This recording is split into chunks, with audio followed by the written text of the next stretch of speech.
पटना के छात्र रहे हैं और संसार में गिनती के ही अनमोल रत्न बनाए गए हैं और उनमें से कठिन परिश्रम, संघर्ष, मेहनत, जुनून के बदौलत बेशकीमती बन करके देश की सेवा करके कर रहे हैं, ट्रेनिंग करके आज पुनः जो है हम लोग के बीच जो है पधारे हुए हैं और ताली बजा के स्वागत किया जाएगा।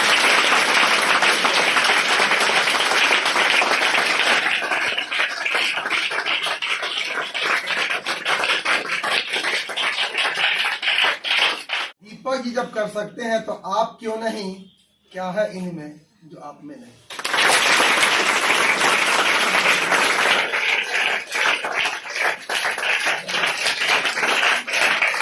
हम लोग जब पढ़ते थे यहाँ पे तो मार्गदर्शन तो मिलता है, नाम तो प्रेरणा है। सचमुच में किसी नाम से किसी व्यक्ति को जोड़ना एक अपने आप में बहुत बड़ी चीज होता है।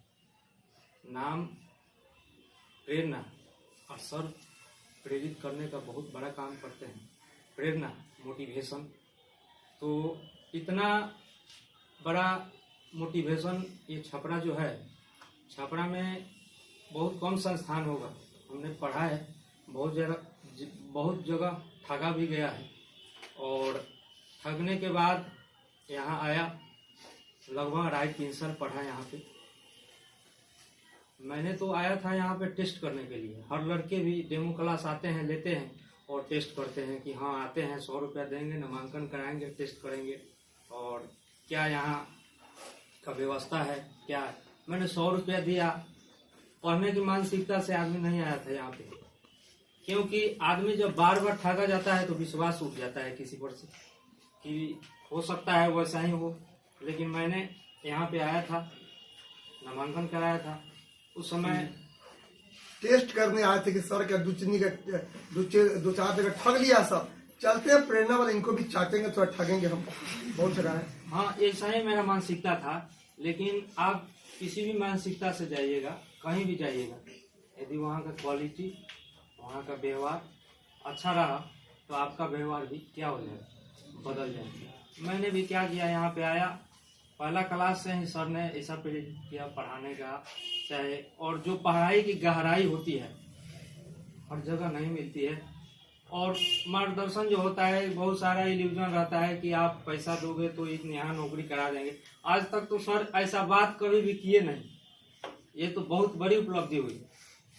बहुत सारे गुरु मिलेंगे, शिक्षक मिलेंगे कि मिसगाइड करेंगे कि आप इतना पैसा जमा कर दीजिए, आपका जॉब करा देंगे, आप यहाँ घुस से नौकरी। कभी भी सर के मुंह से ये मिथ्या बात, ये बात आप कभी सुने नहीं होंगे, ना हम लोग भी सुनते थे। ये बहुत बड़ी क्वालिटी है सर का कि आप लोग को अपने ईमानदारी, अपने बलबूता, अपने क्षमता पर खड़ा होने के लिए, स्वावलंबी बनने के लिए शिक्षा देते हैं। तो सर की प्रशंसा जितना भी करें वो तो कम है, क्योंकि मेरे पास शब्द कम है कि सर की सारे जितने हमारे पर उपकार, चाहे और आप लोग पर उपकार सर बरसा रहे हैं, ये उपकार को दिया जाए। हम लोग क्या दे सकते हैं? कुछ नहीं दे सकते हैं। जो सर हम लोग को दे रहे हैं, चाहे दे दिए हैं। तो आप लोग से यही उम्मीद करेंगे कि जितने भी यहाँ आए हुए हैं, आप लोग अगाध श्रद्धा रखिए गुरु के प्रति, अनुशासन, फुल डिसिप्लिन में रहिए और अपनी इच्छा शक्ति को बनाए रखिए। सर में अगाध आस्था रखिएगा, जरूर आप एक दिन कामयाब होइएगा। हम लोग भी यही करते थे। मिसगाइड रास्ता में बहुत सारा लोग करता था। ग्रुप डिस्कशन चलता था, तब पर भी सर का क्लास करता था, टाइम नहीं मिलने के साथ। ग्रुप डिस्कशन में 3-4 घंटा लगता है, तो उसमें भी सर के इधर क्लास सर का छूट जाएगा। इधर भी जाते थे, उधर भी जाते थे। कुछ लड़के मिसगाइड करता था, यार कितना पढ़ेगा तू, आपने पढ़ के बैठा है 5 साल 6 साल यहाँ पे, 6 साल 7 साल लड़का यहाँ पढ़ के बैठा है और ग्रुप डिस्कशन कर रहा है। मैं अभी 3 साल पढ़ा हूँ तो कर रहा है, कितना पढ़ेगा। सर का तो एक्सपीरियंस काफी है, इन्होंने अच्छा एग्जाम में बैठा है। आज का मॉडल जो है वो मॉडल के अनुसार प्रयास करेंगे, आप लोग को रोज मोटिवेट करेंगे। ये सब कहाँ से आएगा? ये सब चीज लाने के लिए एक संस्था से हमेशा जुड़े रहना है। कोई भी संस्था हो जिसमें देखिएगा कि हाँ वो संस्था ईमानदारी से चलती है, वो संस्था बहुत अच्छे से चल रही है, उस संस्था में अच्छा मोटिवेशन मिलता है, तो उस संस्था से जुड़े रहिएगा तो आपको क्या होगा, उस संस्था में आपका भलाई होगा। आप कभी होगा कि किसी ग्रुप डिस्कशन में जुड़े हैं, किसी ग्रुप डिस्कशन से कोई कुछ बात करेगा, कोई कुछ बात करेगा, 10 किस्म के आदमी हैं। हमारे पास हम जब पढ़ते थे तो ऐसा बात सुनने को मिलता था, यार बिना पैसा का नौकरी क्या होता है। जो ऐसा बोलता था मैं उसका सबसे बड़ा शत्रु समझता था, जो सबसे बड़ा शत्रु, सबसे बड़ा शत्रु उसको मानता था। मैं यही सोचता था जो व्यक्ति कह रहा है कि बिना पैसा का नौकरी नहीं हो रहा है, तो मैं यही उससे एक प्रश्न करता था, आपने कितने एग्जाम क्वालिफाई किया है।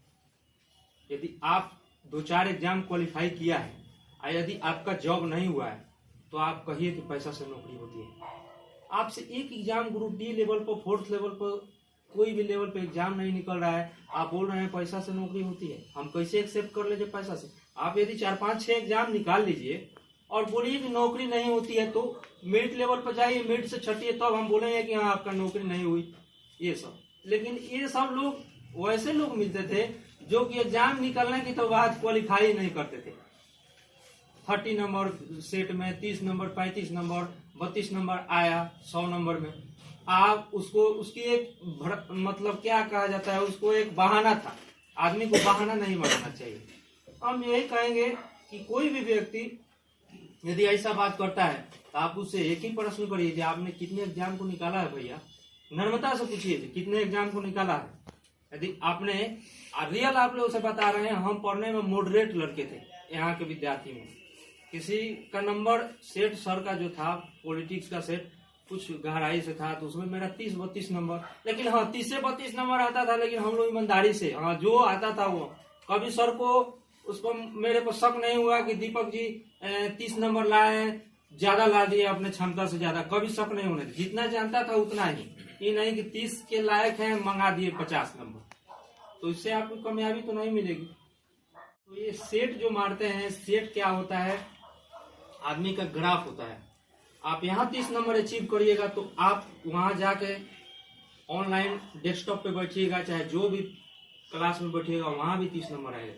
ये मेरा दावा है। आपको 1-2 नंबर बढ़ भी सकता है, 1-2 नंबर घट भी सकता है, आपके दिमाग के प्रेजेंस के अनुसार हो सकता है। हम ये नहीं कहेंगे कि आप यहाँ 30 नंबर मारिएगा और वहाँ 20 नंबर, कभी नहीं होगा, क्योंकि जो मॉडल सेट उठाइएगा आपका वो ग्राफ होता है।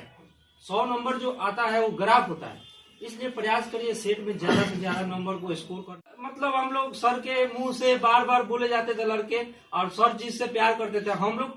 इसमें होता है कि मैं पढ़ने में लड़का ठीक नहीं था, लेकिन हमारा व्यवहार अच्छा था सर के। बहुत व्यवहार अच्छा होने के चलते मेरे सर क्लास में 1-2 बार नाम जरूर लेते थे, दीपक जी, दीपक जी।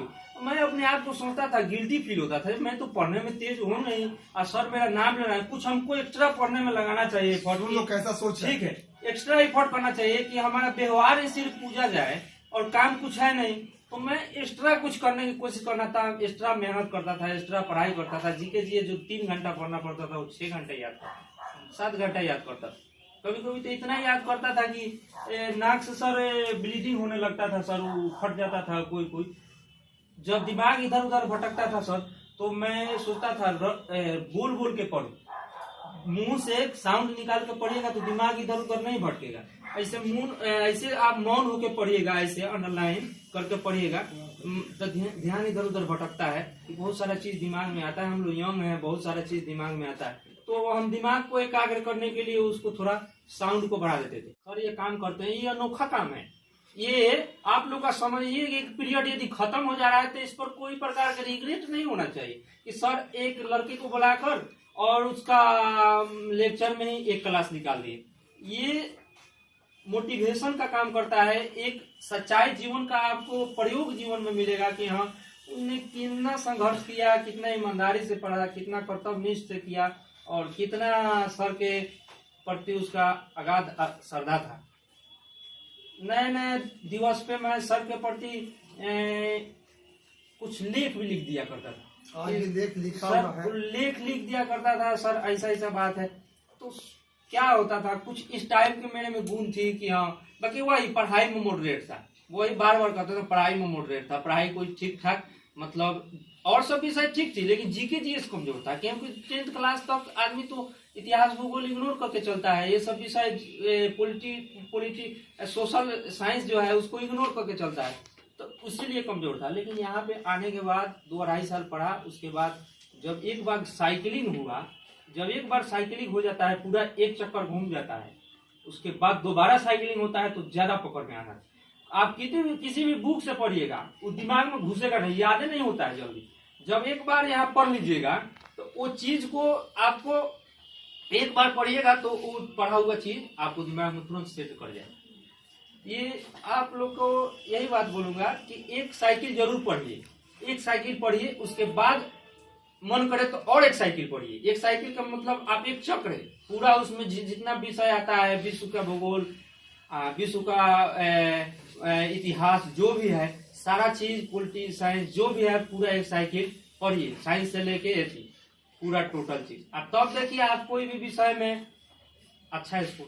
कहने को तो बहुत सारा चीज है सर, तो मोटिवेशन के साथ एक से एक कोटेशन यहाँ लगाए रहते हैं। ये भी आदमी चीज देख देख के मोटिवेट होता था सर, एक से हर चीज के माने बताते थे, देखो ऐसा बनो, ऐसा बनो, ऐसा बनो, इतना दिमाग में बैठ गया था।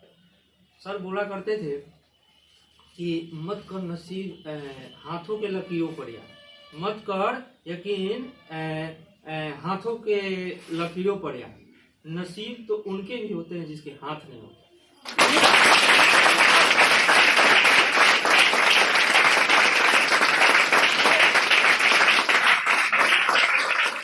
ईश्वर की कृपा हमारे दीपक जी पर जो है हमेशा बनी रहे, और जहां भी हमारे दीपक जी रहे, ईश्वर इनकी रक्षा करे, ये स्वस्थ रहे, और जो भी इनके सपने अधूरे हैं भगवान उनको पूरा करने के लिए इनको शक्ति दे।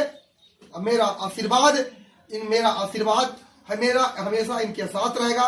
गुरु और शिष्य से हमेशा तो मुलाकात नहीं होती है, और लेकिन मेरा विचार, एक गुरु का विचार हमेशा प्रत्येक शिष्य को मार्गदर्शन करते रहता है और मजबूती प्रदान करते रहता है। फूल सर के लिए है और आप लोगों के लिए है। फूल धरती पर खिलते हैं, आसमां में खिले या न खिले। फूल धरती पर खिलते हैं, आसमां में खिले या न खिले। आप सबों का भला हो, दोबारा मिले या ना मिले।